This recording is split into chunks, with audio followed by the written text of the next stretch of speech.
27절에서 33절까지 말씀 교독하겠습니다. 마가복음 11장 27절에서 33절입니다. 오늘은 4월의 첫날 4월 1일 월요일 아침입니다. 4월 1일자 보면 마가복음 11장 27절에서 33절 교독하겠습니다. 신약성경 74페이지입니다.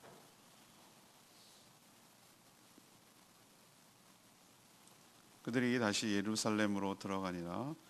예수께서 성전에서 거니실 때에 대제사장들과 서기관들과 장로들이 나와 이르되 무슨 권위로 이런 일을 하느냐? 누가 이런 일을 할 권리를 주었느냐? 예수께서 이르시되 나도 한 말을 너희에게 물으리라. 대답하라. 그리하면 나도 무슨 권위로 이런 일을 하는지 이르리라. 요한의 세례가 하늘로부터냐 사람으로부터냐? 내게 대답하라. 그들이 서로 의논하여 이르되 만일 하늘로부터라 하면 어찌하여 그를 믿지 아니하였느냐 할 것이니 그러면 사람으로부터라 할까 하였으나 모든 사람의 요한을 참 선지자로 여김으로 그들이 백성을 두려워하는지라. 이에 예수께 대답하여 이르되 우리가 알지 못하노라 하니 예수께서 이르시되 나도 무슨 권위로 이런 일을 하는지 너희에게 이르지 아니하리라 하시니라. 아멘. 예수님께서 다시 예루살렘으로 들어가 성전의 권위자 대제사장 서기관 장로들이 나와서 무슨 권위로 이런 일을 아마 성전 정화 사건을 염두에 둔 것이겠죠. 이런 일을 하는지 또 누가 권위를 주었는지를 따져 물었습니다. 예수님은 즉답을 피하고 그들에게 세례 요한의 세례가 하늘로부터 왔는지 사람에게서 왔는지 대답하면 알려주겠다고 역질문을 했죠. 그들은 어느 쪽이라고 대답할 수가 없었어요. 진퇴양난에 빠진 것이죠. 세례 요한을 믿지는 않았지만 또 백성들은 무서워하고 의식을 했기 때문에 그렇습니다. 그래서 모른다고 결국은 대답을 했고 예수님도 그럼 대답해 주지 않겠다라고 해서 그 공경에 처한 상황을 빠져나오는 것을 볼 수가 있습니다. 오늘의 포커스는 어디다 맞추고 싶냐면은 당시 그 대제사장 서기관들 장로들이라고 칭하는 당시 종교 지도자들은 어떤 자들인가라는 것을 좀 살펴보려고 합니다. 우리에게도 이런 모습이 있지 않을까 조심해야 된다는 것이죠. 이렇게 될까 두렵다는 겁니다. 첫 번째는 27절에서 28절까지 말씀을 근거로 이 교활하나 정말 아무것도 모르는 자들이라는 것을 알 수가 있는 것이죠. 이 성전 정화 사건이 있죠. 그러니까 매매를 하고 환전을 하는 사람 뒤엎고 내쫓은 것을 의미합니다. 그 사건이 있은 후에 다시 예수님과 제자들이 예루살렘 성전으로 들어가서 거닐 때에 대제사장들, 서기관들, 장로들이 예수님께로 모여서 무리지어서 나왔습니다. 근데 이렇게 말하는 사람들, 이 사람들이 누구냐? 바로 산헤드린 공회를 구성하고 있는 구성원들이에요. 일종의 기득권을 유지하고 있는 종교 지도자들이죠. 그러니까 예수님이 행하신 이 성전 정화 사건이 그들에게는 얼마나 충격적으로 받아들였는지 그리고 심각하게 이 문제를 생각하는지에 대해서 알 수가 있는 대목이에요. 이렇게 집단적으로 나오는지 이게 자신의 이익에 굉장한 침해를 그러니까 자기 이권이 지금 밥그릇이 빼앗기게 생기는 상황이라고 판단한 거죠. 그래서 지금 따져 물으러 온 겁니다. 그래서 질문을 하는데 이거 역시 함정 질문입니다.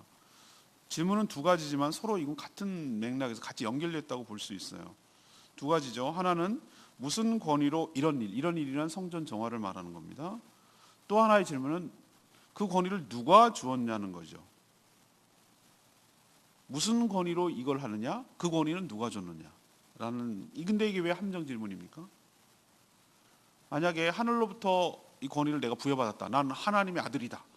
라고 이게 맞는데 사실은 맞는 얘기인데 만약 그렇게 얘기하면 어떻게 합니까? 네가 무슨 하나님의 아들이야? 라고 말하면서 사람들에게 결국 그걸로 몰아서 죽였거든요. 신성모독. 감히 인간인 주제에 하나님의 아들이라 했다라고 이렇게 몰아세워서 공경에 빠뜨릴 그런 욕심이었고요. 궁리를 하는 거고, 또 만약에 나는 내가 스스로 알아서 한 거다라고 만약 했다 칩시다. 사람이 행했다고 하면은 이렇게 얘기할 거예요. 우리라고 말하는 것은 공회를 말합니다. 산헤드린 공회. 이 사람들이 구성원들이 그렇다고 그랬죠. 대제사장들, 서기관들, 장로들이 구성되는 70인의 산헤드린 공회가 있어요. 그때는 당시 로마 통치, 식민 통치를 받고 있었지만 로마는 이 식민지의 문화, 종교, 풍습 이런 것들에 대해서는 잘 모르기도 하고 거기 골치 아프고 관여하고 싶지도 않고 살인 사건이나 이런 중요한 사건만 건드리고 이거는 니네들이 알아서 그건 해라고 이제 신경 쓰고 싶지 않으니까 그래서 거기서 맡겨놓은 일종의 의결기구 종교 회의 같은 것이 산헤드린 공회였거든요. 그러니까 이렇게 얘기할 겁니다. 내가 알아서 했다. 사람이 줬다. 라고 하면 우리가 준 적 없는데 이렇게 얘기할 겁니다. 공회가 허락한 적이 없다라고 권위를 준 적이 없다라고 몰아세워서 공경에 빠뜨릴 그런 것이죠. 그러면은 이 얘기는 반증을 하고 있는 겁니다. 뭘 의미하는 거죠? 예수님이 성전 정화를 일으켰던 그 대상이 누구였습니까? 매매상들과 환전상들이었어요. 매매상들은 제사를 드릴 때 필요한 여러 가지 재물들을 파는 사람들, 소나 송아지나 소나 양이나 염소나 비둘기나 이런 것들을 파는 사람들 플러스 환전하는 사람은 로마 돈을 성전세에 바치는 돈으로 바꿔주는 사람들. 이 얘기는 결국 뭘 의미하는 거죠? 자기 스스로 얘기하는 거잖아요. 나는 얘네들을 허락했다는 얘기잖아요. 자기가 슬토하는 거예요 지금. 자기가 이걸 허락했다. 허락을 했는데 예뻐서 허락했겠습니까? 여기 이권이 있는 것이 자기가 스스로 지금 어떤 잘못을 하고 있는지를 얘기하는 거죠. 이게 바로 교활하다는 겁니다. 예수님을 인정하지 않는다는 측면에서는 무지하고 예수님을 공경에 빠뜨리려고 이런 질문을 한다는 것은 교활하고 이런 두 가지 모습이 있는 것이에요. 우리도 무지하면 레마의 말씀에서 그렇게 얘기하겠지만 우리가 믿지 아니하면 불신하면 예수님이 누구신지를 믿지 아니하면 교활해지기가 쉽고 무지해지기가 쉽다는 것이에요. 주님을 아는 것이 하나님의 일이고 주님을 아는 것이 바로 잘 믿는 것이고 신앙생활 잘하는 것인 줄로 믿습니다. 그래서 힘써 주님을 알기를 원하는 거예요. 그분이 누구신지를 어떤 정보를 아는 것이 아니라 그분을 인격적으로 개인적으로 더 깊이 알아가서 주님을 의심할래야 의심할 수 없고 주님을 온전히 동행하며 신뢰하며 살아가는 저와 여러분 되기를 소망합니다. 두 번째 얘기는 이들은 누구인가? 29절 32절까지 말씀. 하나님보다 사람을 더 두려워하는 자들이라는 것을 알 수 있어요. 하나님보다 사람을 더 두려워하는 자들이에요. 예수님은 이들의 질문에 대답을 하는 대신에 역질문을 했어요. 이 질문에 해주면 나도 너희들 질문에 대답하겠다 이렇게 말씀하셨어요. 굉장히 지혜로운 분이에요. 예수님이 얼마나 여기서 알 수 있어요. 이분은 사람이지만 사람이 아니에요. 여기서 제가 알 수 있어요. 이런 질문과 이런 생각을 해낼 수가 없어요. 대부분의 사람들은 공경에 처하면 변명하기 급급하고 아니라고 부인하기 급급하고 그런데 예수님 한 수 정도가 아니라 위에 있어요. 완전히 위에 있어요. 이들의 허점과 이들의 무지와 이걸 아주 정확하게 맥을 짚는 분이에요. 정확하게 꿰뚫는 분이란 말이에요. 항상 대답해 줘야 될 의무가 있습니까? 오히려 소크라테스 같은 경우는 뭐합니까? 질문을 통해서 자신의 무지와 자기가 뭘 모르는 건가에 대해서 깨우쳐가면서 배워가는 방법을 썼거든요. 질문이 오히려 굉장히 사람들을 일깨우게 하는 굉장히 좋은 교육 방법 중에 하나예요. 계속 질문을 해가면서. 예수님 질문을 이겼어요. 세례 요한의 세례가 하늘로부터인가 아니면 사람으로부터인가? 똑같은 질문이에요. 이건 예수님께 지네들이 하는 말과 똑같은 말이에요. 이거 대체시켰어요. 너네들이 먼저 얘기를 해봐야 된다는 거예요. 너희가 나에게 뭐라고 누구로부터 이게 허락받고 하는 거야? 라고 말하기 이전에 그럼 세례 요한이 하늘로부터 왔는지 사람에게 권위를 받았는지 너희들이 먼저 대답해 보라는 거예요. 상황은 똑같거든요. 이들이 오히려 진퇴양난에 빠져 있어요. 그리고 지네들끼리 이 단순하고 쉬운 문제를 의논할 수밖에 없었어요. 그래서 자기들끼리 예수님 세워놓고 자기들끼리 이제 즉석으로 의논하기 시작하는 거예요. 세례 세례 요한의 세례가 어디로부터냐라고 말했지만 세례의 출처를 묻는 것처럼 모양새는 띄었지만 이 질문은 결국은 세례 요한이 이런 세례 행위를 하는 것이 어떤 권위로, 권위의 출처가 무엇이냐를 묻는 거거든요. 그렇기 때문에 예수님께 했던 질문과 똑같은 거예요. 자, 진퇴양난인 이유, 하늘로부터 세례 요한이 받아서 이 일을 하는 거다.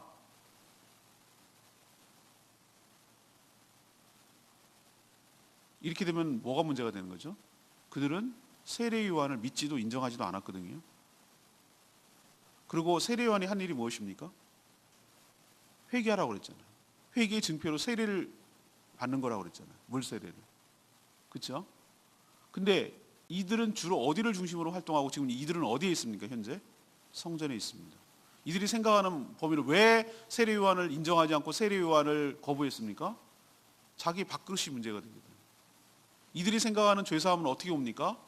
성전에서 제사장이 집례하에 제사를 드려야 죄사함이 있다라고 생각하는 거예요.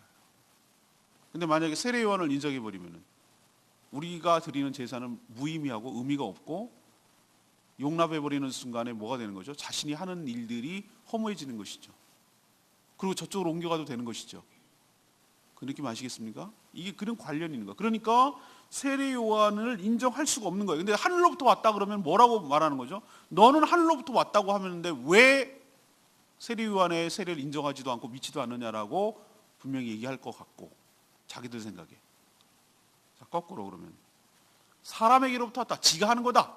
자기 좋아서 하는 거다. 지가 막 해다. 사이비 종교 교주다. 이런 식으로 이렇게 사람에게서 왔다라고 말하면 뭐가 문제가 됩니까?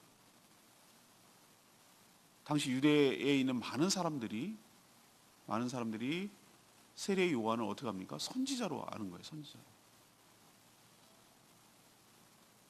구약에 뭐라고 나와 있냐면 마지막 때가 되면 엘리야 같은 선지자가 와서 주님의 길을 예비할 것이라고 했기 때문에 모양새도 그러고 약대 털옷을 입고 석청을 먹고 광야에서 얘기하는 거고 그 모양새가 딱 그들이 배워왔고 알고 있던 엘리야의 모습이거든요. 엘리야가 그 모습이었어요. 메시아가 오기 전에 마지막 선지자가 보낸다는 얘기가 저분이구나라고 많은 사람들이 세례 요한을 추앙하고 믿고 신뢰하고 따르고 나가서 세례를 받고 그렇게 했단 말이에요. 많은 사람들이 믿고 따랐단 말이에요. 그런데 사람에게서부터 왔다. 지네가 지좋아서 하는 거다라고 말하면 어떻게 됩니까? 여론이 극도로 나빠지는 거예요. 선지자로서 사람들은 다 생각을 하고 있는데, 그래서 그렇게 말하는 자신들에게서 민심이 떠나가서 자신의 말을 듣지도 않고 제사도 안 드리러 오고 뭐 그래서 자기의 존립과 생존에 타격을 받을까 봐 두려운 거예요. 그래서 사람에게서 왔다라고도 말도 못 하겠는 거예요. 이들의 공경을 알겠습니까? 근데 저는 이들의 모습 속에서 뭘 발견하냐면은 하나님은 아예 뒷전이에요. 하나님은 뒷전. 하나님을 가장 앞장서서 섬긴다고 말하는 성전에 하나님을 오시고 하나님을 섬긴다고 말하는 이들 종교 지도자들이 사실은 알고 보면 하나님을 의식하지 않고 하나님을 두려워하지 않는다는 것을 알 수가 있어요. 왜 그걸 알 수가 있는가? 32절에 보면 그들이 백성을 뭐하는지라 두려워하는지라 그랬어요. 백성을 두려워하는. 누가 두려워해야 됩니까? 백성들도 하나님을 두려워해야 될 판이고 더 하나님을 두려워해야 될 판이 있는 사람들이 이들은 하나님을 의식하지 않고 사람들을 의식하고 살아가는 불신자이다 라는 것을 드러내는 것이죠. 저희들도 이렇게 될까 정말 삼가 두렵습니다. 특히 저같이 정말 성도들을 신앙을 인도해야 될 목회자가 돼서 더 불신자처럼 살아갈까 봐 정말 두려운 거예요. 하나님을 의식하고 하나님을 두려워하기보다는 사람들을 의식하고 사람들의 여론과 사람들의 민심과 이런 것을 더 두려워할까 봐 제가 두려운 거예요. 이렇게 될 수 있거든요. 가장 종교적인 사람이 가장 비종교적인 사람, 가장 신앙이 좋은 사람이 가장 불신자처럼 살아갈 수도 있겠구나, 이런 생각을 오늘 말씀을 통해서 발견하는 것이에요. 사랑하는 여러분, 우리가 사람을 의식하지 않고 막 막무가내로 살아라, 이거 아니거든요. 이 말 뜻은 아닙니다. 하나님을 두려워하는 자는 당연히 사람도 의식하게 되어 있어요. 함부로 하지 않아요. 근데 하나님을 두려워하지 않는 자는 사람도 함부로 합니다. 우리가 정말로 신경 써, 예수님 말씀하신 거 있죠? 사람의 목숨은 죽여도, 육신의 목숨은 죽여도 육신과 영혼까지 죽일 수 있는 하나님을 더 뭐하라고? 경외하고 의식하라고. 우리도 사람보다 하나님을 더 의식하고 두려워하며 하나님을 경외하면서 살아가는 저와 여러분 되기를 소망합니다. 마지막 세 번째는 32절 33절 말씀입니다. 진실을 외면하는 무책임한 자들인 것을 알 수가 있어요. 예수님의 역질문에 당황한 이들은요, 이러지도 저러지도 대답을 못했어요. 예수님께 교활한 함정 질문을 던져서 공경에 빠뜨리려다가 오히려 자기가 지금 함정에 빠져서 허우적거리는 모습을 볼 수 있어요. 이들은 결국 의논 끝에 뭐라고 대답했습니까? 우리가 알지 못하겠노라. 우리가 알지 못하겠노라. 이게 지네들이 말한 궁여지책의 대답이에요. 그리고 예수님은 너희들이 대답 안 하므로 내가 무슨 권위로 이런 일을 하는지 알지만 알려줘도 소용이 없고 공경에 빠뜨리려고 하는 너희들의 속셈을 내가 알기에 말하지 않겠노라. 이렇게 얘기하시고 나옵니다. 처음에는 자신이 모든 권위를 갖고 있고 그렇게 질문을 할 수 있는 권리가 있는 양 당당하게 나와서 질문했던 그들이었지만 예수님의 질문, 지혜로운 질문 한 방에 완전히 무너지고 그들의 실체가 폭로되고 있는 그런 모습을, 무너지고 있는 모습을 볼 수가 있습니다. 여러분, 대답이 어렵습니까? 둘 중에 하나 아닌가요? 정말 이들의 말대로 액면 그대로, 문자 그대로 몰랐다면, 우리는 모르겠노라 라고 말했다면 이건 뭘 의미하는 것이죠?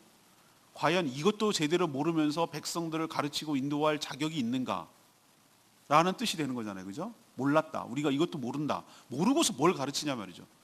이것도 모르고 하늘로부터 세례 요한이 분명히 자기들이 시대 동시대에 활동했던 대단한 영향력을 줬던 사람이라는 것을 알고 있잖아요. 그 실체에 대해서는. 그런데도 이것이 어디로부터 왔는지를 모르겠다라고 한다면 너네들은 자격이 없는 사람들이라는 뜻이에요.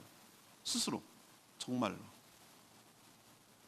가르칠 정도로 자격이 없을 정도로 무지한 자들이고, 그러나 진짜로 얘기하고 싶은 것은 모르겠다고 궁색한 대답만 고려해도 진실을 알고 싶지 않는, 외면하는, 피하는 무책임한 자들이라는 것이죠.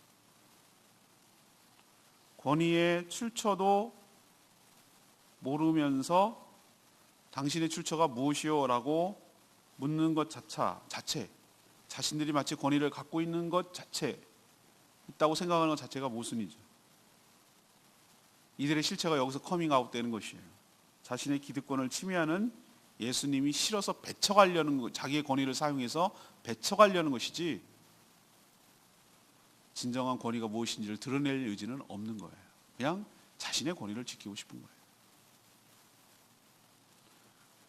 오늘 레마의 말씀 28절 말씀, 무슨 권위로 이런 일을 하였느냐, 누가 이런 일 할 권위를 주었느냐, 이렇게 묻는 말인데, 그들은 예수님이 누구신지를 전혀 몰랐다는 걸 알 수 있어요. 알았다면 이런 식으로 응대하지 않았을 거예요. 모든 사실을 알고 있는 우리들 눈에는, 이거 우리는 성경을 다 알고 예수님 믿고 있는 입장에서 보면은 이들이 말하는 이들의 얼마나 그 무지하고 권위적인가라는 것을 우리는 보이잖아요. 이 사람들이 하는 것이. 이들은 하나님을 섬기는 자들이 아니에요. 사실은 하나님과 성전을 이용해서 자신의 이권을 챙기는 종교주의자들이라고 저는 표현해놓고 종교쟁이들이라고 읽습니다. 성전 안의 매매와 환전은 이들의 이익 창구였어요. 권위는 왜 주시는 겁니까? 섬기라고 주시는 겁니다. 권위는 항상 무엇이 따릅니까? 굴림이 아니라 책임이 따릅니다. 이걸 많이 사람들이 놓치고 권위의 달콤한 면만, 좋은 면만 보려고 하는 사람들이 어리석고 무지한 것이죠. 뭐 지위가 있으면 남들한테 굽신굽신고 인사해주고, 아니요, 여러분 느끼시죠? 대통령의 자리가 얼마나, 왜 사람들이 그렇게 특별하게 집을 주고 엄청난 월급을 주고 엄청나게 이렇게 합니까? 거기 책임이 따르기 때문에 그러는 거예요.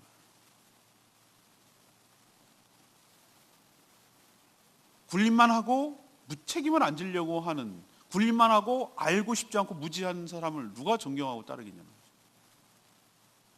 우리가 늘 기억해야 될 것은, 저도 그런 생각을 늘 가지고 살아야 된다고 생각하는데, 어떤 직분이 주어지고 어떤 했을 때 그거는 의시되고 과시하고 자랑하고 그런 게 아니라, 그것은 뭐하라고 하나님께서 맡겨주시냐면 영원하지도 않고 또 나누고 베풀고 섬기는 통로로 쓰라고. 네가 역할을 감당하라고. 누군가는 그걸 해야 되겠는데 네가 그 역할을 해주기를 바란다고. 하나님께서 그렇게 생각하고 받아들여야지, 이것을 연구하고 무소불위하는 권위를 갖고 남들 함부로 하고 막 이런 것은 진정한 권위가 뭔지를 모르는 것이에요. 하나님의 권위는 뭡니까? 예수님께서 진짜 권위자이신 예수님이 어떻게 하고 계십니까? 지금 그 권위를 어떻게 해서 사용하고 있죠? 섬기고 살리고 나누고 베풀, 이런 쪽으로 그 권위를 사용하고 있는 것을 볼 때, 우리도 진정한 권위는 인간의 잘못된 권위자에 통해서 잘못된 권위를 우리가 학습받아서 그렇고 경험해서 그런 거지, 원래 권위는 좋은 것이에요. 약자를 보호하고 따르는 사람들을 책임지고 섬기고 이렇게 하는 것이 바로 진정한 권위의 목적이라는 것을 우리 가르쳐주고 있는 줄로 믿습니다. 우리도 진정한 권위자 되시는 주님의 그 권위 아래 순종하고 따르는, 신뢰하는 저희들 되기를 원하고, 또 저희들에게 주신, 위임해 주신 그 권위를 예수님처럼 나누고 섬기고 베풀고 보호하고 하는데 사용하는 저희들 되기를 원합니다. 오늘 질문은 이거였습니다. 오늘 어디다 포커스를 두냐면, 다른 시각에서 볼 수 있지만 저는 오늘 이 본문을 이 종교주의자들, 종교생이들에게 포커스를 좀 맞추고 싶었던 거예요. 이들의 실체가 뭔가 라고 얘기하면서, 쟤네들 나빠 이렇게 얘기하지 말고, 우리에게도 이런, 특히 정말 더 직분이 되고 오래 신앙생활하고 저같이 그 목회자가 되고 이런 사람들이 더 사실은 저에게 주시는 말씀, 레마의 말씀이고, 우리가 삼가 조심해야 될 부분이 이런 영역이라는 것을 깨닫게 하려고, 같이 느끼고 말씀을 듣자고 오늘 거기에 초점을 둔 거예요. 첫 번째는 어떤 자들이에요? 교활하고 무지한 자들이에요. 제가 얘기했죠. 불신이 불신으로 끝나지 않는다고. 불신하면, 주님을 불신하면 어느 쪽으로 빠지게 돼 있습니까? 그냥 난 안 믿어 라고 말하는 것이 안 믿는 걸로 끝나는 게 아니라니까요. 안 믿는 가운데는 모른다라는 것을 드러낸 거예요. 무지함, 예수님이 누구신지를 모르는 거고. 또 하나는 뭐죠? 모르니까 자기가 옳다라는 걸 인정받기 위해 상대를 눌러야 되니까 상대방을 옥박지르고 교활하게 함정을 파고 상대를 쓰러뜨리려고 하는 그런 악으로 연결된다는 것이, 이게 더 무서운 것이죠. 두 번째는 하나님을 불신하고 믿지 않은 사람들의 특징이 뭔지 아십니까? 사람을 엄청 의식한다. 거기로부터 자기의 이권과 자기의 존재가 드러나기 때문에. 근데 하나님을 의식하는 사람은 어떻게 합니까? 그렇다고 사람들을 함부로 한다는 뜻은 아닙니다. 하나님을 의식하기 때문에 하나님 기준에 맞춰서, 내가 심판자들은 공무원 세계나 회사에서는 임명권자가 힘이 있단 말이죠. 심판하는 자가 힘이 있단 말이죠. 그렇다면은 우리의 심판은 사람이 하는 게 아니에요. 하나님께서 불꽃 같은 눈으로 보시고 그 중심을 보시고 판단하는 거예요. 하나님을 의식하고 두려워해야죠. 근데 이들은 어떻습니까? 하나님을 믿지 않으니까 자기의 존립 근거와 자기의 정당성과 이것들은 누구로부터 오는 겁니까? 사람들로부터 오니까. 사람을 의식하고 사람을 두려워하는 것이. 저는 사람을 의식하고 사람이 기준돼서 살아가는 사람들이 그렇게 불쌍해 보이더라고. 불쌍해 보였어요. 저는 솔직히 말하면 불쌍해 보였어요. 사람을 의식하고 대표적으로 살아가는 사람 특징이 누굽니까? 맨날 표로 자기가 심판받아야 되는 정치인들. 알고 보면 불쌍한 사람들이에요. 사람 눈치 엄청 보고 막 또 하나 연예인들. 연예인들은 인기에 왔다 갔다 그래서 공황장애하고, 그죠? 자살하고. 왜 그런 겁니까? 인기에 왔다 갔다 거리는데 인기 떨어지면 자기 존재가 없어지는 거거든요. 못 견디는 거거든요. 그게 얼마나 사람을 의식한 것에 대한 허망함을 그들의 삶에서 볼 수 있지 않아요? 싫어도 막 종교가 기독교인인데도 불구하고 가서 절에 가서 합장도 해야 되고, 초파일 되면 또 돌아다니고. 난 불쌍해요. 불쌍해. 저희는 정말 그렇지 않아서 정말 저는 감사하게 살아요. 어디 가서는 누구나 뭐 내가 뭐 누구를 의식하고 누구를 더 의식을 하고 살아가는지에 대해서 다 알 거니까. 저는 뭐 숨기고 그럴 이유가 없잖아요. 내가 무슨 사람을 표 의식하고 내가 뭐 그럴 이유가 뭐가 있어요. 하나님을 더 의식하고 저 하나님의 주시는 그 말씀대로 살아가려고 그걸 더 신경 쓰면은 뭐가 구애함이 있습니까? 뭘 내가 눈치를 볼 게 뭐가 있어요? 하나님 눈치만 보면 되는 거지. 제 말 맞죠? 그럼 누가 행복하냐 이거? 누가 자유로운가? 전 제가 자유롭다고 생각해요. 훨씬 더 자유로워요. 할 말 다 하고. 제가 뭐 정당인도 아니고 연예인도 아니고 하고 싶은 얘기 다. 어떨 땐 제가 너무 좋은 직업 같기도 해요. 직업이라고 하면 좀 그렇지만 저는 할 말 다 해요. 말씀에 비춰서 제가 하고 싶은 얘기 다 해요. 이런 장도 있고. 그래서 감사하게 생각해요. 어떤 사람은 말도 못하고 눈치 보고 이 사람들이 눈치 보는 사람. 세 번째는 뭐죠? 무책임한 사람들이에요. 무책임한 사람. 우리도 모르노라. 이 말이 얼마나 자신의 그 수준을 딱 보여주는 건지 모르겠어요. 모르면 관둬야지. 그것도 모르고 무슨 일을 하겠다고. 모른다고? 니네가 진짜 모르냐? 알면서도 모르고 싶은 거지. 이들의 이 꼼수, 이들의 한계, 이들의 허접함, 이들의 찌질함 뭐 이런 것들이 여기서 다 드러나는데 제가 이거 보면서 나 이렇게는 되지 말아야지.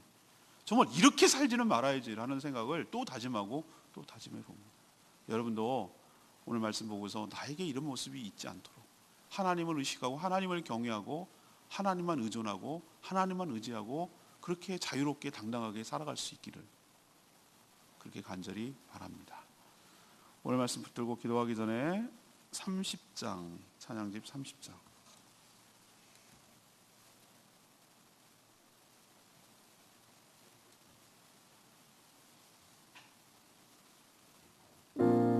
찬양집 30장입니다. 오직 예수 다른 이름은 없네. 예, 그렇습니다. 다른 이름은 없습니다.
아시겠죠?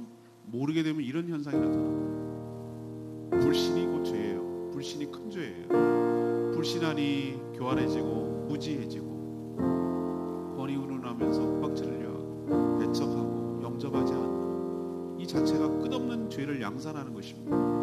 주님을 예수 그리스도를 나의 구주로 믿어진다는 게 얼마나 큰 축복인지 여러분 아셔야 되고, 믿지 않으면 사람을 의식하고 사람을 두려워하고 살아갈 수밖에 없는 연약한 존재예요. 그러니 얼마나 부처 같은 인생이며 떠돌아온 인생이 안정감이 없는 인생인지를 깨달아야 됩니다. 주님을 신뢰하는 것이 우리에게 큰 복이고 축복인 줄로 믿습니다. 주님을 더욱더 의지하고 주님을 믿는 자답게 살아가는 저희들 되게 달라고 주여 외쳐 기도합니다.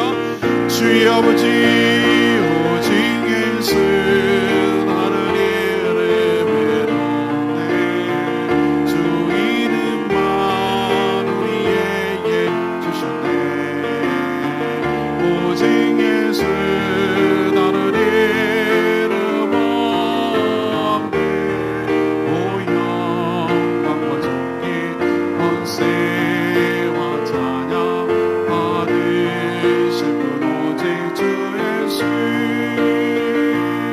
온 땅 위에 홀로 높으시리니 하늘 위에 높이 드셨네 온 땅 위에 홀로 높으시리니 영광과 존귀와 찬양 드리세 오직 예수 나를 이름에 없네 주 이름만 우리에게 주셨네 오직 예수 나를 이름 없네 오직 영광과 존귀 권세와 찬양 받으실 분 오직 주 예수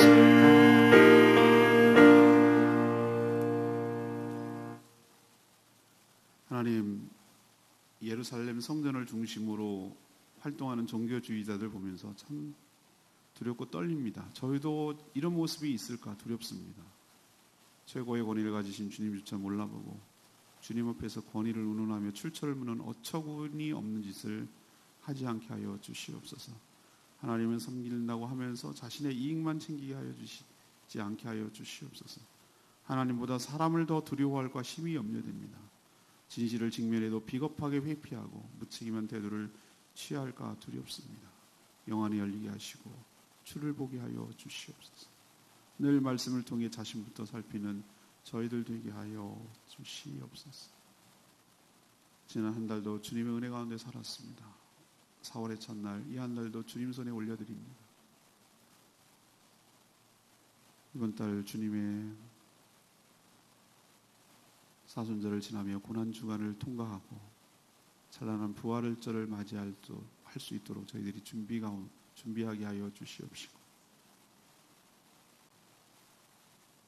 새봄이 왔는데 저희들 삶 가운데도 영원히 소생하고 또 죽어가는 영혼들을 향한 주님의 마음을 품고 영혼 구원하여 주님의 제사 삼는 일에 더욱 힘쓰는 저희들 되게 하여 주시옵시고 세상의 향락과 누리에 취해 시간을 허비하고 소진하지 않게 하여 주시옵시고 우리가 무엇을 해야 되는 사람들인지 왜 이 땅에 존재하는지 사명과 소명을 잊지 아니하고 주님 주신 사명 따라 살아가는 저희들 되게 하여 주시옵소서. 연약한 자들이 참 많습니다. 육신이 연약하여 힘든 분들 주님께서 회복시켜 주시옵시고 신앙이 흔들리며 시험에 들어 힘든 분들 주님께서 붙잡아 주시고 회복시켜 주시고 그래서 건강한 교회 함께 세워갈 수 있도록 은혜로 채워주시기를 원합니다. 오늘도 신방도 하고 여러 가지 할 일이 참 많이 있는데 기쁜 마음으로 즐거운 마음으로 주신 사명 따라 살아가게 하여 주시옵시고 저희들에게 또 새 한 달을 주시고 새 날을 주시고 사명을 주시고 할 일을 주시고 해야 할 일을 주시고 이 모든 것이 부담이 아니라 억압이 아니라 우리를 향한 하나님의 쓰임받는 것이고 축복이고 은혜임을 깨달아 기쁜 마음으로 잘 감당하도록 복 내려 주시옵소서. 간구하는 모든 기도 주님께서 응답하여 주시고 중보하는 기도까지 들어응답하여 주셔서 하나님의 살아계심과 하나님의 능력과 하나님의 선하심을 맛보게 하여 주시옵소서. 주님께 모든 것 맡기옵고 예수 그리스도의 이름으로 축복하며 기도합니다. 아멘. 이 한 달도 주님의 은혜 가운데 살아가게 되기를 축복합니다. 오늘 CBS 생방송 하니까 많이 문자 보내주십시오. 충분히 기도하고 시작하겠습니다.